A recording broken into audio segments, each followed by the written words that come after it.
Shri Ramchandra mission के 75 वर्ष पूर्ण होने पर आप सभी को बहुत बहुत बधाई, बहुत बहुत शुभकामनाएं। राष्ट्र निर्माण में समाज को मजबूती से आगे बढ़ाने में 75 वर्ष का ये पड़ाव बहुत अहम है। लक्ष्य के प्रति आपके समर्पण का ही परिणाम है कि आज ये यात्रा 150 से ज्यादा देशों में फैल चुकी है। वसंत पंचमी के इस पावन पर्व पर आज हम गुरु रामचंद्र जी की जन्म जयंती का उत्सव मना रहे हैं। आप सभी को बधाई के साथ ही मैं बाबूजी को आदरपूर्वक श्रद्धांजलि अर्पित करता हूं। मैं आपकी अद्भुत यात्रा के साथ ही आपके नए मुख्यालय कान्हा शांतिवन के लिए भी बहुत बधाई देता हूं। मुझे बताया गया कि जहां पर कान्हा शांतिवनम बना है वह पहले एक बंजर जमीन थी। आपके उद्यम और समर्पण ने इस बंजर जमीन को कान्हा शांतिवनम में परिवर्तित कर दिया है। ये शांतिवनम बाबूजी की सीख का जीता जागता उदाहरण है। साथियों, आप सभी ने बाबूजी से मिली प्रेरणा को करीब से महसूस किया है। जीवन की सार्थकता प्राप्त करने के लिए उनके प्रयोग, मन की शांति को प्राप्त करने के लिए उनके प्रयास हम सभी के लिए बहुत बड़ी प्रेरणा है। आज के इस 2020 वाली दुनिया में गति पर बहुत जोर है। लोगों के पास समय की कमी है। ऐसे में सहज मार्ग के जरिए आप लोगों को स्फूर्त और आध्यात्मिक ढंग से स्वस्थ रखने में बहुत बड़ा योगदान दे रहे हैं। आपके हजारों वॉलंटियर्स और ट्रेनर्स पूरे विश्व को योग और ध्यान के कौशल से परिचित करा रहे हैं। ये मानवता की बहुत बड़ी सेवा है। आपके ट्रेनर्स और वॉलंटियर्स ने विद्या के असली अर्थ को साकार किया है। हमारे कमलेश जी तो ध्यान और आध्यात्म की दुनिया में दाजी के नाम से विख्यात है। भाई कमलेश जी के बारे में यही कह सकता हूं कि वो युवाओं को स्वस्थ शरीर और स्वस्थ मन की तरफ प्रेरित कर रहा है।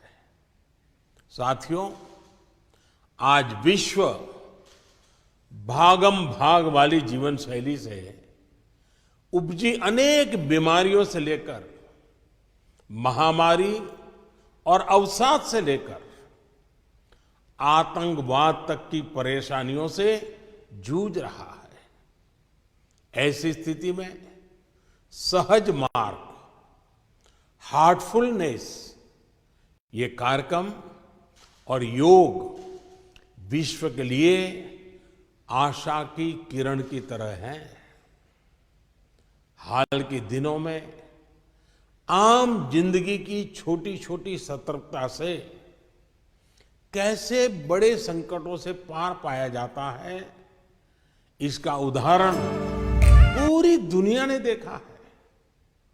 हम सभी इस बात के भी साक्षी हैं कि कैसे 130 करोड़ भारतीयों की सतर्कता कोरोना की लड़ाई में दुनिया के लिए मिसाल बन गई। इस लड़ाई में हमारे घरों में सिखाई गई बातें, आदतें और योग आयुर्वेद ने भी बहुत बड़ी भूमिका निभाई है। इस महामारी की शुरुआत भारत की स्थिति को लेकर पूरी दुनिया चिंतित थी, लेकिन आज कोरोना से भारत की लड़ाई दुनिया भर को प्रेरित कर रही है। Friends, India is following a human centric approach to furthering global good. This human-centric approach is based on a healthy, balanced, welfare, well-being, wealth. In the last 6 years, India has undertaken among the world's largest public welfare program in the world. These efforts are aimed at giving the poor a life of dignity and opportunity.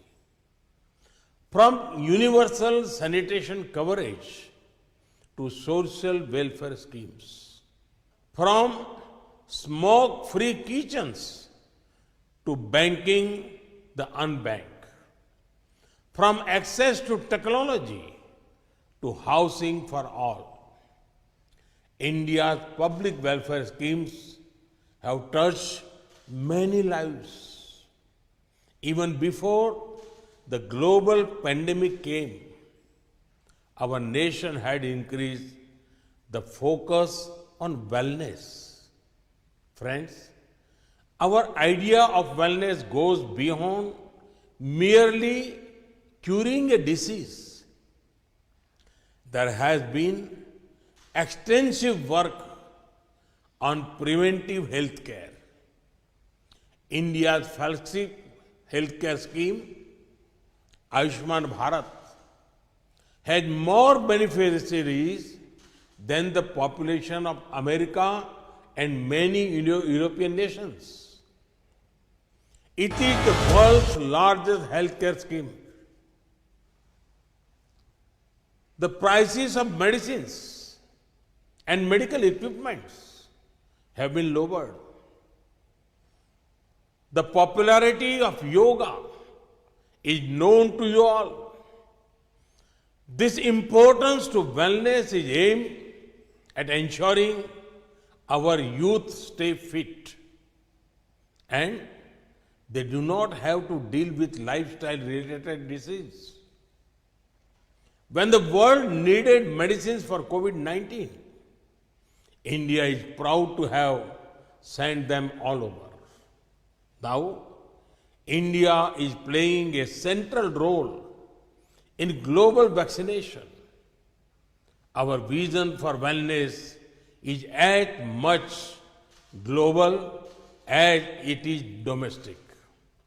Friends, the world is looking at health and wellness very seriously, especially after COVID-19.